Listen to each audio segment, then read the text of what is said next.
Bom dia, boa tarde, boa noite, estamos começando mais um episódio desse podcast maravilhoso. Eu sou o Pedro Fernandes e você está ouvindo o Nova York em Jogo, ou New York em Jogo, ou NY em Jogo, ou seja lá como você chama essa birosca. No episódio de hoje vamos fazer mais uma viagem por Nova York e conversar sobre o show do Kevin Durant, a caminhada do New York Islanders nos playoffs da NHL, vamos falar também sobre as campanhas sofridas dos Yankees e dos Mets na Major League e muito mais.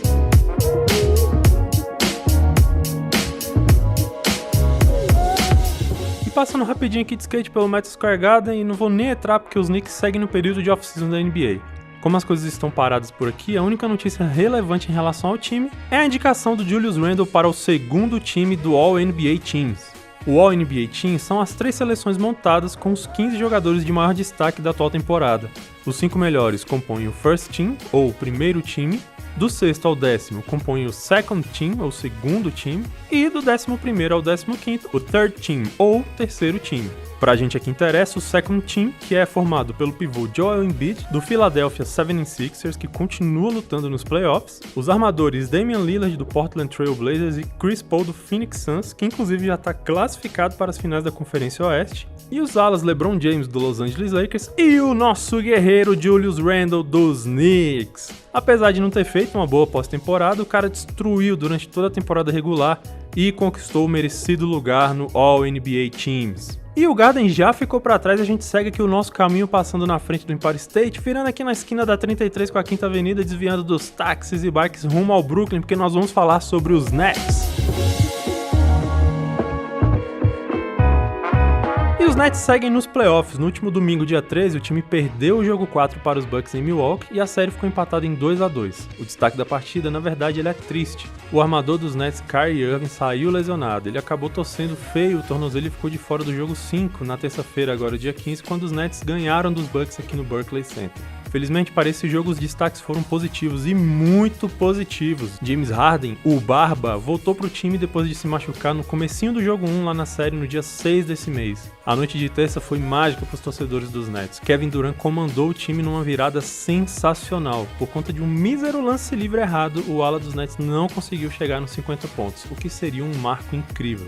Enquanto a torcida gritava MVP, Durant conquistou um triple-double, ou um triplo-duplo, com 49 pontos, 17 rebotes e 10 assistências. Cara, é até difícil de expressar o quanto isso foi histórico, só mesmo vendo para entender. Para quem não sabe, o triple-double é quando um jogador marca pelo menos 10 dígitos em 3 fundamentos. Apenas para dar o exemplo, se Durant, ao invés de ter feito 10 assistências, tivesse feito 9, ele teria conquistado um double-double ou um duplo-duplo, já que apenas em pontos e rebotes ele teria passado de 10. Logo a gente vai ter um episódio bem maneiro descomplicando as regras do basquete. Ontem, quinta-feira, os Bucks dominaram o jogo 6 do início ao fim e empataram a série em Milwaukee. A dupla Giannis Antetokounmpo e Chris Middleton juntaram forças e marcaram 68 pontos. Antetokounmpo foi o rei do garrafão com 17 rebotes. Pelo lado de Nova York, Durant, que deu um show no jogo 5 aqui no Brooklyn, jogou bem e marcou um double-double com 32 pontos e 11 rebotes. Mas o coletivo como um todo sofreu muito com a marcação forte dos Bucks e não conseguiu render como precisava. Amanhã, no sábado, nós teremos o jogo 7, o jogo de vida ou morte, valendo a vaga nas finais da Conferência Leste. Quem ganhar pega o vencedor do duelo entre Philadelphia 76ers e Atlanta Hawks. Nets e Bucks terá transmissão pela ESPN a partir das 9h30 da noite, fica ligado, hein?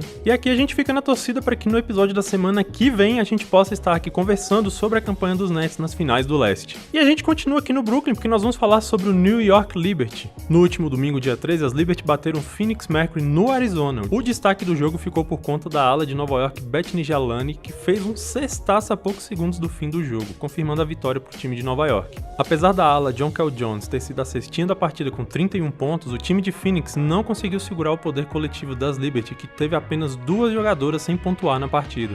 Na terça, dia 15, as Liberty foram até Las Vegas e perderam a primeira partida na série contra as Aces. Ontem, quinta-feira, o time perdeu de novo contra as Aces em Las Vegas. Com a sequência de derrotas dessa semana, as Liberty caíram para a 5ª colocação com 6 vitórias e 6 derrotas. Nesse próximo domingo, dia 20, as Liberty jogam contra o Los Angeles Sparks na Califórnia e voltam para Nova York para então fazer 2 jogos em casa contra o Chicago Sky.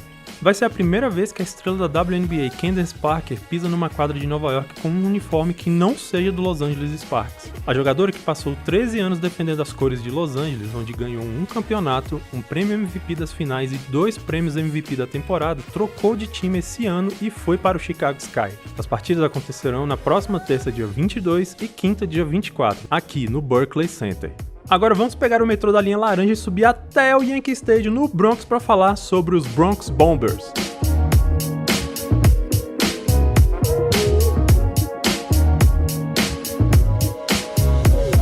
Bronx Bombers é o apelido que os Yankees ganharam por conta do seu poder ofensivo, com jogadores que desde os primórdios da sua história são famosos por mandar as bolas para a torcida como verdadeiras bombas, com home runs históricos.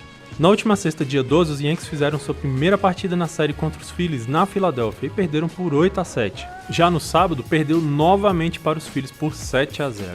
Na segunda, o time viajou de volta para Nova York e na terça, dia 15, o time bateu os Blue Jays em Buffalo, abrindo a série melhor de 3 contra o time de Toronto. Na quarta, os Yankees venceram novamente os Blue Jays, abrindo 2-0 na série, com destaque para o catcher Gary Sanchez, que bateu um baita home run duplo na 7ª entrada, desempatando o jogo e dando a vitória para Nova York. Ontem, dia 17, os Yankees bateram de novo os Blue Jays pelo terceiro dia seguido, fechando a série com varrida em 3-0. Apesar da varrida, com um ataque poderoso, o destaque do jogo ficou por conta de um lance do time da defesa. O time de defesa dos Yankees conseguiram um lindo triple play, que é quando 3 jogadores do time adversário são eliminados num único lance. O double play, quando 2 jogadores do time adversário são eliminados, é bem comum, acontece várias vezes ao longo de um único jogo durante a temporada. Mas o triple play é um lance raro e muito difícil de se ver.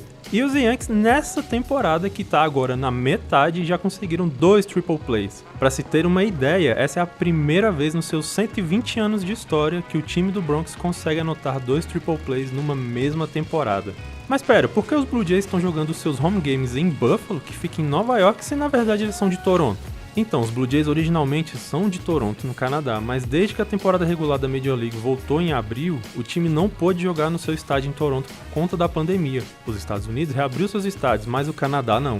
Por conta disso, os Blue Jays começaram a temporada no TD Ballpark, na Flórida, um estádio bem pequenininho com capacidade para apenas 8.500 torcedores. É nesse estádio que o time faz a sua preparação para a temporada regular desde 1977. O time ficou na Flórida até maio, que é justamente quando o clima costuma ficar complicado para os esportes praticados ao ar livre, por conta do calor, das chuvas e também por conta da umidade. Desde então, o time está na cidade de Buffalo, no estádio Salem Field, onde está fazendo seus home games. Até o momento, não existe uma previsão de quando o time finalmente poderá voltar a jogar no Rogers Centre, em Toronto. Outro destaque maneiro dessa semana é, na verdade, sobre um ex-jogador dos Yankees, o arremessador japonês Masahiro Tanaka, que defendeu as cores do Bronx por 7 anos, fazendo a sua última temporada em Nova York em 2020, foi convocado para as Olimpíadas e vai defender a seleção de beisebol do Japão em casa. As Olimpíadas de Tóquio começam no dia 23 de julho. Fica aqui a nossa torcida pro nosso querido Massa. Vocês devem estar ouvindo o barulho de cortador de grama aí no fundo, mas é porque justamente a grama está sendo aparada, porque hoje os Yankees voltam aqui pro Bronx, pro Yankee Stadium, para iniciar uma série de 3 jogos contra o Oklahoma A's, ou Oklahoma Athletics. Na próxima segunda, dia 21, eles descansam e na terça começam mais uma série de 3 jogos, dessa vez contra o Kansas City Royals, também aqui no Bronx.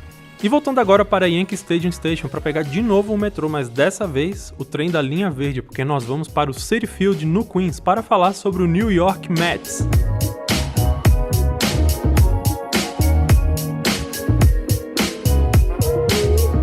Na sexta-feira passada, os Mets iniciaram uma série de 3 jogos contra o San Diego Padres aqui no Citi Field. Ganhou o primeiro jogo, ganhou o segundo no sábado, mas perdeu o jogo de domingo e não conseguiu fazer a varrida em cima dos Padres.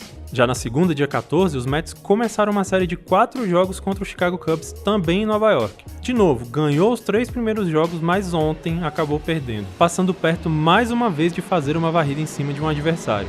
Você deve estar ouvindo os barulhos de avião aí no fundo, mas é porque o aeroporto LaGuardia fica bem aqui pertinho e é um dos aeroportos mais movimentados dos Estados Unidos. Bom, hoje os Mets iniciam uma série de 4 jogos contra o Washington Nationals do brasileiro Yan Gomes, que vale dizer aqui é apenas o segundo brasileiro a conquistar uma World Series, que é o troféu que consagra o campeão da temporada. O cara pegou o facão e saiu desbravando esse mato pela primeira vez para os brasileiros, mas foi o Paulo Orlando que se consagrou o primeiro brasileiro campeão da World Series com o Kansas City Royals em 2015. Ian Gomes foi campeão da World Series em 2019 com o Washington Nationals e atualmente é o catcher titular do time. Depois dessa leve desviada no assunto, como eu falei, os Mets jogam hoje contra os Nationals em Washington. De hoje até domingo, os Mets farão 4 jogos contra os Nationals.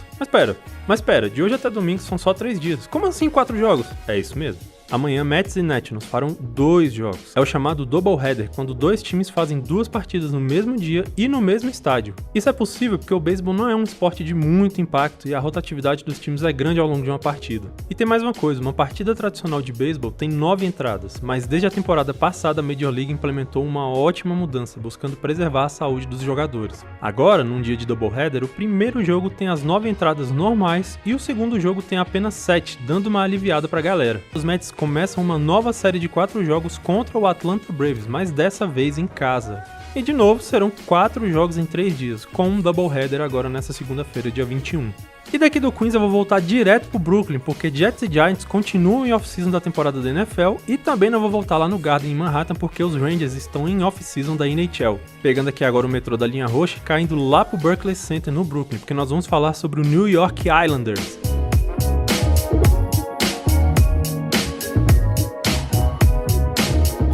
No último domingo, dia 13, os Islanders ganharam o primeiro jogo na série melhor de 7 contra os Lightning em Tampa, pelos playoffs da NHL. Na terça, o time da Flórida ganhou o segundo jogo, empatando a série em 1-1.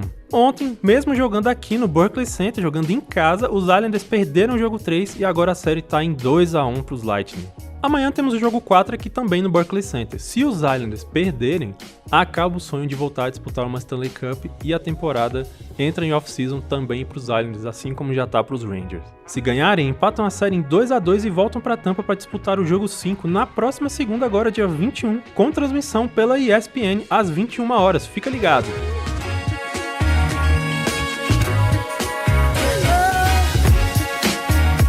Então é isso, queridos ouvintes e queridas ouvintas. Espero que você tenha curtido esse episódio. Na próxima sexta, às 11 da manhã, teremos o nosso episódio de número 3, trazendo mais resultados e notícias dos nossos times nova-iorquinos.